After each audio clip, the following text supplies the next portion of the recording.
So the cake's base was a royal icing texture because I really like working with textures. And now it's all white, and then we've done with the tree and the elephant. Now I'm going to start painting on the background. I'm going to start with blue because it is the sky, and then from there I'm just going to take on two different shades, and then I just need a sunset color. But I'm also going to work on making the elephant pop out. So around the elephant I'm just going to have a much darker color, so the elephant is just coming out, and that is the highlight. So let's just get started with painting the background. So I'm going to start the background with blue. So I'm just going to make the sky, but it is going to be an evening sky to just have a little bit of blue. Anyway, it's just going to be covered. But then that blue will just make a little difference instead of it being fully yellow, orange, and brown. And after everything is covered with blue, I'm just going to use a bit of yellow and then some brown. So it just there is a transition between the blue turning into yellow and then a bit of the brown that will give a bit of orange tinge as well, and to have the entire BG painted like the evening sky.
So now the elephant legs are just hanging, right? So we just place some brown fondant.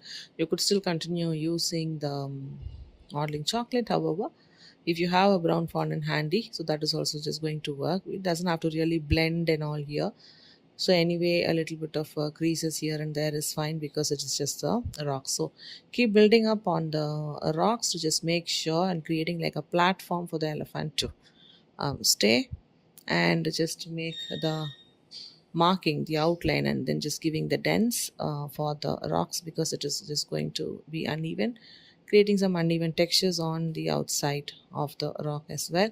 And once the shape is all done and you feel like it is just done, then use some brown petal dust with mixing it with haute evaporex, and then just go on paint and make sure you're painting inside the crevices with a little more deeper shade, and so that will give more depth. That is important. Whenever you have crevices, you have the deeper shade inside the crevices, and then just have it, if that darker shade is just come out on the outside as well, then you just use a wet wipe or a clean cloth dipped in water, and then just remove off the color, the excess color that you feel like is there. The darker shade doesn't have to be on the outside, but you just need it inside the crevices.